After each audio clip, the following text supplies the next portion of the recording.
అందరికీ నమస్తే. రాజకీయం, సినిమా, గమ్మతి చంత్రాలు వైరల్ అవుతున్న వీడియోలు గిట్ల తీరు వార్తలతోని మన మైక్ టీవీ ముచ్చట్లు తయారుగున్నాయి. చలో ఆర్చుకుందాం పాండ్రి. అంతకంటే ముందుగా హెడ్లైన్స్. టికెట్ వన్ చుట్ల కొత్తగా ఉందిగా జనసేన టీడీపీ పొత్తు తీరు. ఫస్ట్ లిస్టులో నేనే లేదు పవన్ కళ్యాణ్ పేరు. ధరణి మీద సర్కార్ గట్టిగానే పెట్టింది నజరు. భూముల లొల్లులు తీర్చే ఆలోచనలున్నాడు రేవంత్ సారు. 2-3 వద్దులు కొడతాయట వానలు. ఈ ఎండకు జర చల్లబడతాయి గనిగ పానాలు. గుండె రోగాలకు కరోనా వ్యాక్సిన్ అట కారణము. కొత్త ముచ్చటతోని మస్తు పరిశాన్ అవుతురు జనము. ధరణి సాలగుండా భూ సమస్యలు లేకుండా చేసేందుకని ఆనాడు కేసీఆర్ సర్కార్ ధరణిని తీసుకొచ్చింది. ఆన్లైన్లో కొడితే చాలు అన్ని వివరాలు వచ్చేటట్టు చేసిండ్రు. కానీ అందులో లూప్ హోల్స్ తోటి జనాలకు దిప్పలు తప్పుతలేవు. ఏళ్ల సంధి ఆఫీసుల చుట్టూ తిరుగుతూనే ఉన్నారు. ఓగో జాగల్లా పాలోళ్ళు అన్నదమ్ములు తలకాయలు పట్టుకొని పానాలు తీసుకునే కథ అవుతుంది. అందుకే కాంగ్రెస్ గవర్నమెంట్ వచ్చినాక ధరణిని ఉంచాలన్నా వద్దా అన్నది డిసైడ్ అవుతామని అనుకొచ్చిండ్రు. అన్నట్టే ఇలా సీఎం సారు ధరణి కమిటీ తోటి మీటింగ్ అవుతుండ్రు. సీఎం సారు పవర్లకు రాగానే ధరణి పోర్టల్ మీద కమిటీ వేసిండు. అసలు దాని ఎవరమేందో రిపోర్ట్ ఇయ్యుండ్రి, ఉంచాలన్నా వద్దా అనేది డిసైడ్ చేద్దామని చెప్పిండు. అన్నట్టే చెప్ప కమిటీలు రిపోర్ట్ తయారు చేసి ఇవాళ సార్ కప్పచెప్పిండ్రు. ఇవాళ సార్ మీటింగ్ పెట్టి ధరణి కథ ఏందో తేలుస్తాడట. ముఖ్యంగా ధరణిలో నిలిచిపోయిన పెండింగ్ అప్లికేషన్ల మీద వెనక ముందు ఎల్లలేని దాని మీద నిర్ణయం తీసుకునే ఛాన్స్ ఉన్నది. రాష్ట్రం మొత్తంలో ధరణిల దగ్గర 2.50 లక్షల అప్లికేషన్లు తీరొక్క సమస్యలతోని పెండింగ్ పడ్డాయట. అవి పరిష్కారం కాక ఆఫీసుల చుట్టూ చెప్పులు అరిగేటట్టు తిరుగుతుండ్రు. కాంగ్రెస్ అధికారంలోకి వచ్చినప్పటి సంది ధరణిల అమ్మకాలు కొనుగోళ్లు తప్ప వేరే అప్లికేషన్లు ఏవి కూడా ప్రాసెస్ చేయలే. అంతేగాక ధరణి కేంద్రంగా భారీ దందా నడిచిందనే ఆరోపణలు కూడా ఉన్నాయి. వేల ఎకరాలు ప్రభుత్వ భూములు గల్లంతవుడు అవి అక్రమాల మీద ప్రభుత్వం ఎంక్వైరీ చేపిస్తుంది ఆల్రెడీ. గట్లనే ఈ కమిటీ ముఖ్యంగా ధరణి పోర్టల్ మీద నిషేధిత జాబితాలో ఎదురవుతున్న సమస్యలు తీసుకోవాల్సిన చర్యలు అధ్యయనం మీద కమిటీ రిపోర్ట్ ఇచ్చింది. ఇవన్నిటి మీద కువ్వు ఎట్లా చేద్దాం ఏం కథ అన్నది సీఎం సార్ డిసైడ్ చేస్తాడు. ఇక పని ఇదే మీటింగ్ లో రైతు భరోసా మీద రేవంత్ సారు రివ్యూ ఇస్తాడట. రైతు బంధు సాగుల లేని భూములు రైతు బంధు ఇద్దామా ఆపుదామా అన్నది డిసైడ్ చేస్తారట. మరి చూడాలి మాపటికల్లా క్లారిటీ వస్తుంది. ఎల్కేజీ చదివే పిల్లగాన్లకు కూడా బల్లల 25 మార్కులకు యూనిట్ టెస్టులు స్లిప్ టెస్టులు పెడతారు. అసొంటిది పార్టీ పెట్టి 10 ఏళ్ళైనా పవన్ కళ్యాణ్ సార్ పార్టీకి ఏమైందో ఎవరో ఇష్టేసిన సీట్లను మా భాగ్యం అని ముడిసే కథ అవుతుందని పవనాల్ సార్ ఫ్యాన్స్ కొంతమంది కూత ఉడుకుతున్నారు ఇవాళ సీట్ల అనౌన్స్మెంట్ చూసి. పాపం పవనాలు సార్ పార్టీ ఏందో దాని విధి విధానాలేందో ఎవ్వరికి అర్థమైతలేవని పవన్ ఫ్యాన్స్ కనిపించని శత్రువుతోటి యుద్ధం చేస్తున్నట్టే ఫీల్ అవుతున్నారట. పాపం పవనాలు సార్ పార్టీకి 24 అంటే 24 అసెంబ్లీ సీట్లు 3 ఎంపీ సీట్లు ఇచ్చి చదువుకోమన్నారు. అదే మా భాగ్యం అని కళ్ళకు అద్దుకొని తీసుకున్నాడు పవనాలు. ఇక టీడీపీ ఏమో ఫస్ట్ లిస్ట్ కింద 94 అసెంబ్లీ సీట్లకు అభ్యర్థులను ప్రకటించారు. ఇంకా 57 సీట్లు పెండింగ్ లో పడ్డాయి. ఇక అందులో కూడా కిరికిరి ఉన్నాయని ఆపినాయి కొన్ని ఉన్నాయి. బీజేపీ పొత్తు కొడితే వాళ్ళకి కొన్ని ఇడిచిపెట్టాలని ఆపినాయి కొన్ని ఉన్నాయి. ఇక ఇంకెవరైనా పార్టీ దుంకొస్తే వాళ్ళకి ఇచ్చేతందుకని ఇంకొన్ని ఆపిరు. అయితే వైసీపీ వాళ్ళు పవనాలకు పావుల మందం కూడా సీట్లు లేదు పాపం అని ఎక్కిరిస్తున్నారు అవతల పార్టీ వాళ్ళు. అంత తుచ్చు అట్లేం కాదు మాకు బాగానే సీట్లు ఇస్తారని ఎగిరి గంతేసి సోషల్ మీడియాలో చెప్పుకుంటారు జన సైనికులు. మీకు ఇంకెప్పుడు తెలిసి వస్తుంది ఇంకెన్నొద్దులు జెండాలు మోస్తారు అని అధికార పార్టీ వాళ్ళు కిల్ల నవ్వుతున్నారు జనసేన పరిస్థితి చూసి. ఇక అటు టీడీపీ సీట్ వస్తుందని ఆశించి భంగపడ్డ వాళ్ళంతా కేర్ అంటున్నారు. మొన్నటిదాకా బాబు దేవుడు అన్నోలే ఇలా దయ్యమని పోర్ట్వల్లి బయటేసి పాడేస్తున్నారు. అటు పవనాల పార్టీలో 5 పేరే ప్రకటించారు కానీ కడమూలు ఎవరన్నది క్లారిటీ ఇవ్వలేదు. ఎండితేర అన్నవరమైన పవన్ భీమవరంకి వెళ్ళి పోటీ చేస్తారని వచ్చింది కానీ ఈ లిస్టులో అయితే పేరు రాలే. మరి ఇంకో దిక్కు ఆయన అన్న నాగబాబు పేరు కూడా లేకపోయే వరకల్లా పోటీ చేస్తారా లేదా అన్నది కూడా సస్పెన్సే ఉన్నది. ఒకవేళ ఉంటే ఏ సీట్ ఇస్తారో తెలియదు. మొత్తానికైతే ఇట్లున్న జనసేన టీడీపీ పొత్తుల సంసారం సీట్ల ముచ్చట. కరోనా రోగం పాడుగాను ఎంతమందిని దాంతో తీసుకుపోయిందో అందరం చూసినాం కదా. మనమంతా అదృష్టం చేసుకున్నాం, దానికి సిక్కి కూడా బయటపడ్డాం. ఈ ఇట్లున్నాం. ఈ దిక్కుమాలిన బీమారిని దరిమి కొట్టాలని అప్పటి మందం జల్దీ వ్యాక్సిన్లు తెచ్చి అందరికీ ఆదర ఎక్కించిండ్రు. కోవిడ్ భూతాన్ని ఊరవతలకి దాన్ని ధర్మేసినామని అమ్మయ్య అనుకున్నాం. కానీ అస్సలు ముప్పు ముందుగాలున్నదని అంటున్నారు సైంటిస్టులు. కొండ నాలుకకి మందేస్తే ఉన్నే నాలుక ఊడిందట. అగు గట్లనే అయిందట కరోనా వ్యాక్సిన్లతోటి. ఈ ముచ్చట ఎవలో ఉమ్మయ్య డక్కయ్య చెప్పింది కాదు, ఆ ప్రపంచ అనారోగ్య సంస్థ గదే వరల్డ్ హెల్త్ ఆర్గనైజేషన్ ఉన్నది కదా, అగో వాళ్ళే చెప్పిండ్రు. ఈ వ్యాక్సిన్లు చేయబట్టి 13 కొత్త రోగాలు తయారైనాయని చెప్తుండ్రు. ముఖ్యంగా గుండె సంబంధిత రోగాలు ఎక్కువ మోపైనాయని రిపోర్ట్ ఇచ్చిండ్రు. ప్రపంచంలో ఉన్న అన్ని దేశాలకెళ్లి 100 మీద సర్వే చేసి ఈ రిపోర్టు బయట పెట్టిండ్రు. Argentina, Australia, Canada, Denmark, Finland, France, New Zealand, Scotland దేశాలలో కోవిడ్ టీకా తీసుకున్న 99 మిలియన్ మంది మీద అధ్యయనం చేసిండ్రు. ఎంఆర్ఎన్ఏ టీకా తీసుకున్న దాంట్లో హృదయ కండర వాపు కారణమయ్యే మయోకార్డిటిస్ ముప్పును గుర్తించారు. ఫైజర్ బయోఎన్టెక్ మోడెర్నా టీకాలు mRNA టీకాలే. ఈ టీకాలు 1, 2, 3 డోసులు తీసుకున్న వాళ్ళ దాంట్లో మయోకార్డిటిస్ కేసులు కనుక్కుర్రు. గదే హీరోయిన్ సమంతకు వచ్చింది కదా బీమారి, అగో గదే బీమారట. టీకా 3 డోసులు తీసుకున్నాక గుండెకి సంబంధించి పెరికార్డిటిస్ ప్రమాదం 6.9 రెట్లు పెరిగినట్టు గుర్తించిండ్రు. గట్లనే మోడెర్నా టీకా మొదటి 4 మోతాదు తీసుకున్నోళ్ళ దాంట్లో వరుసగా 1.7 రెట్లు 2.6 రెట్లు ఈ ప్రమాదం పెరిగినట్టు చెప్పిండ్రు. రక్తం గడ్డగట్టే ప్రమాదం 3.2 రెట్లు ఎక్కువ అనుకొచ్చిండ్రు. మన దేశంలోనే చాలా మంది ఆస్ట్రాజెనికా కంపెనీ తయారు చేసిన టీకాలే వేసుకుండ్రు.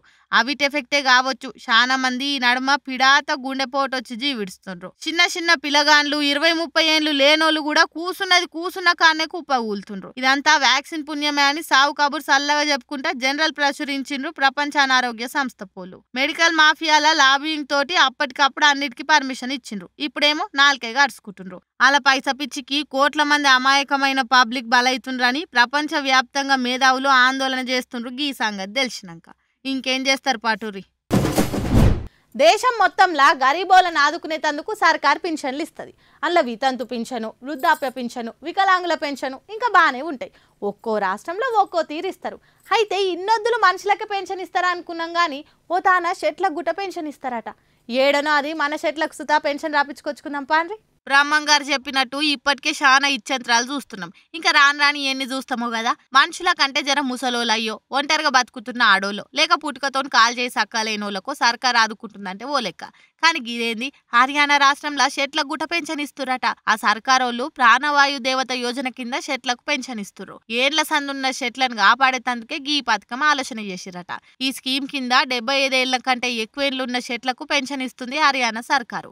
అందులో రావి మర్యాసోటి పాత చెట్లున్నాయి. ఈ పథకం కింద భూమి లేని రైతులను చూసి అలా జీవనోపాధి పెంచేందుకే సర్కారు ఈ ప్రాజెక్ట్ ను సురువు చేసింది. మళ్ళా ఏదో ఎట్టికి 100-200 కాదు ఏకంగా 2500 రూపాయలు ఇస్తారట. దీంతో అక్కడ రైతులకు ఆసరైనట్టుంటది. చెట్లను నరకాలనుకున్న వాళ్ళు కూడా ఓ పార ఆలోచన చేస్తారు. ఇప్పుడు హర్యానాలో కచ్చావా గోలి ఊర్లు చెట్లను కాపాడుట్లా ముందున్నాయట. ఇంకో దిక్కు ఈ పథకంతో ఆక్సిజన్ కూడా పెరుగుతుందని నేచర్ లవర్స్ సర్కార్ను మెచ్చుకుంటారు. ఏ మాట కామాట కదా అనుల్లా ఏమన్నా ఆలోచన చేసిర్రా? ఇది అంతటొస్తే కూడా బాగుంటది అని ముచ్చటైరకైన వాళ్ళు అంటున్నారు. ఎండలు దంచి కొడుతున్నాయని వడియాలు పెట్టుకునే పానో దొడ్డు చెద్దర్లు ఉతికేసే పానో ముంగటేసుకున్నారు. ఓ 2-3 వద్దులు ఆగుండ్రి మళ్ళా ఎండేసినాయన్ని దడిచే కథ అవుతుంది. ఏ ఊకమ్మ మాడు వాళ్ళగే తీరు ఎండ కొడుతుంటే వానలేడికెళ్ళి వస్తట్టు కానొస్తుంది నీకు అని నన్ను తిట్టుకోకురి. కావాలంటే ఈ ముచ్చట చూడురి. అబ్బా 10-15 రోజుల సంధి ఎండాకాలం లెక్కనే మాడిపోయే తీరు ఎండలతోని సూర్యుడు పాలలో పగలు చూయించినట్టే పట్ట పాలే సుక్కలు చూయించి 30 తిప్పలు పెట్టి 3 క్యాన్ల కూల్ నీళ్ళు ఆపించిండు. మార్చిలనే దంచి కొడతాయని మానసికంగా ప్రిపేర్ అయి ఉన్నాం కానీ ఫిబ్రవరిలో ఎండలు ఎంట్రీ ఇచ్చి చల్ల చెమటలు తీపించినాయి. కూలర్ల సేళ్లు కూడా పెరిగాయి. ఫ్రిడ్జ్ల నీళ్ళ బాటిల్ నింపుడు నిత్యకృత్యం అయిపోయాయి. కానీ ఇలా వాతావరణ శాఖలు నోట్లో ఐస్ క్యూబ్లు వేసినట్టు చల్లటి వార్త చెప్పారు. వచ్చే 2 రోజుల వానలు కొడతాయట.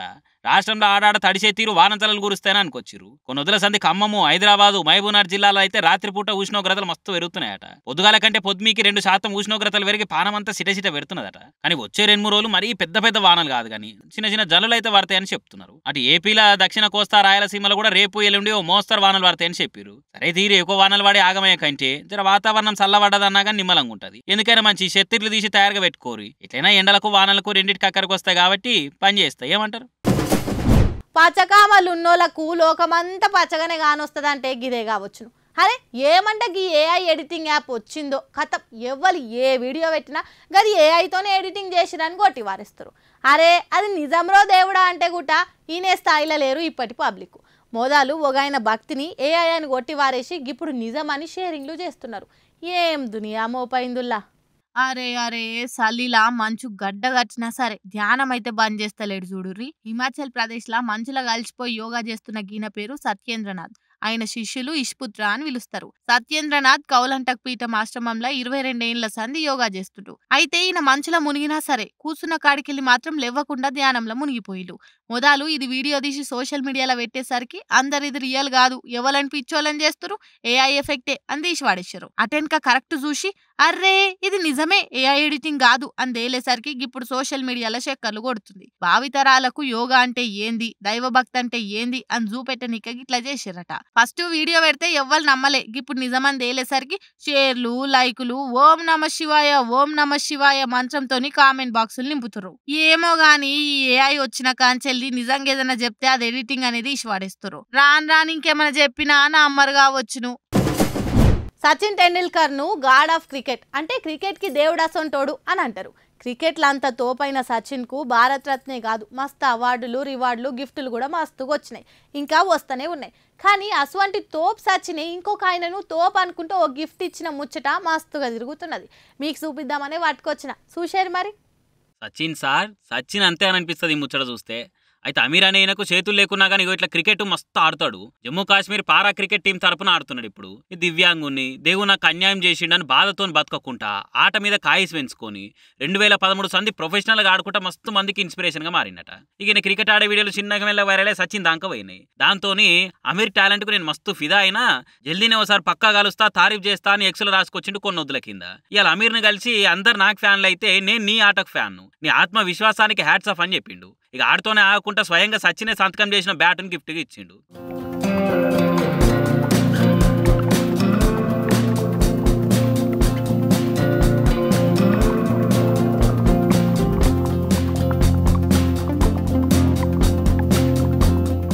ఇది ఎట్లా పట్టుకుంటా చూపియ్యి అని అమీర్ లెక్కనే పోజులు ఇచ్చిండు కూడా. ఇక ఈ వీడియోని సచిన్ అయిన సోషల్ మీడియా అకౌంట్లో పెట్టిండు.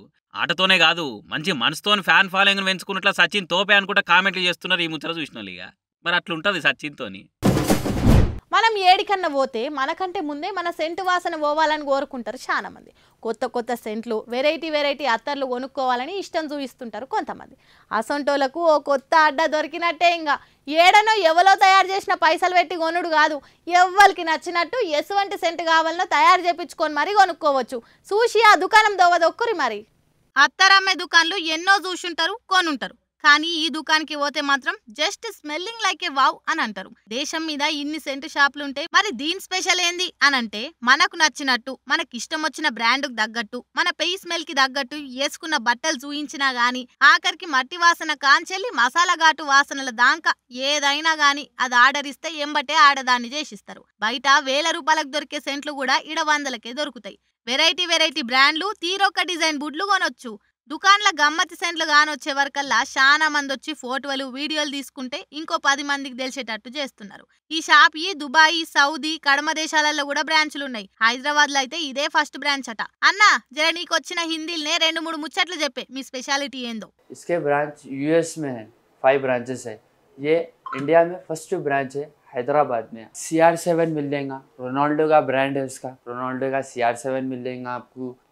पोलो के तकरीबन 3 वैरायटीज मिल जाएंगे आपको. पोलो स्पोर्ट, पोलो ब्लैक, पोलो डेनिम बोल के परफ्यूम है. जैसा कि मौसम गर्म चल रहा, भाई मौसम के हिसाब से परफ्यूम होना मांगू, वैसा भी परफ्यूम बताओ. बोले तो मैं कूल वाटर बोल के परफ्यूम है, वो कूल वाटर परफ्यूम भी आप प्रिफर कर सकते. 100% मेरी गारंटी के साथ लेके जा सकते आप. తీరిక దొరికితే సెంట్లంటే పాయిరం ఉంటే మీరు కూడా మరట్ల పోయి చూసి మీకు నచ్చినట్టు తయారు చేయించుకొని వాసన గుప్పు మనిపి పొర్రి. క్రికెట్ జోరుగా ఆడుతుండగా ఎవరు గెలుస్తారు, ఎవరు ఓడిపోతారు, ఎవరెంత స్కోర్ చేస్తారు అని అందరు ఇంట్రెస్టింగ్గా చూస్తుండగా వాన పడతానో లేకపోతే ఏదన్నా అనుకోని ఆపతొస్తానో మ్యాచ్ ఆపేస్తారు. కానీ ఈడ ఎక్కడి ఘోరం ఉంది. అనుకోని గెస్ట్ ఒకళ్ళు వస్తే మ్యాచ్ ఆపడే కాదు, బ్యాట్లు బాల్ అన్నీ ఆడ వారేసి ఎక్కడోళ్ళొక్కడ వారిపోయారు. హగో అంత తోపు గెస్ట్ ఎవలో మనం కూడా చూద్దాం పాండ్రి. అబ్బా ఎంత సల్లా కూసోని మ్యాచ్ చూస్తుర్రో. ఓ రక్క ఉరుకురో ఉరుకు అయిపోయినం రో దేవుడో. పాపం పోరలు ఏడనో ఇది గాని బాలేస్తందుకు బౌలరు, వేసిన బాల్ కొడుతందుకు బ్యాటర్లు అవన్నీ చక్కగా నడుస్తున్నాయా లేదా అని చూస్తందుకు ఎంపర్లు అందరు ఉన్నారు. మ్యాచ్ ఎంజాయ్ చేస్తందుకు పబ్లిక్ సల్లగా షెట్ల కింద కూసురు. కానీ నడిమిట్లా ఈ గెస్ట్ జయంగా గిట్ల ఎక్కడోడక్కడ బ్యాట్లు వాళ్ళు వారేసి పారయ్యారు. మంచి మ్యాచ్లు వానలు కొడితే ఆగినాయి గాని గీ మ్యాచ్ అయితే గీ ఆవు జయంగా అయిపోయే. కథ గమ్మతుందిలే అనుకుంటా క్రికెట్ లవర్స్ నవ్వుకుంటున్నారు. కానీ ఇంకా నయ్యం లేచిన గడియ మంచిగుంది కాబట్టి ఎవరికి ఏం కాలేనట్టున్నది. గాని లేకుంటే జల్లికట్లు రివర్స్ లో ఎద్దేలతో ఆడేదనుకుంటా ఇంకొందరు కామెంట్లు చేయబట్టిరి. చూసిరానులా నేను పట్టుకొచ్చిన ముచ్చట్లు ఎట్లున్నాయో ఇంకిన్ని ముచ్చట్లతోటి మళ్ళా కలుద్దాం. అప్పటిదాకా చూస్తూనే ఉండరు మన మైక్ టీవీ ముచ్చట్లు.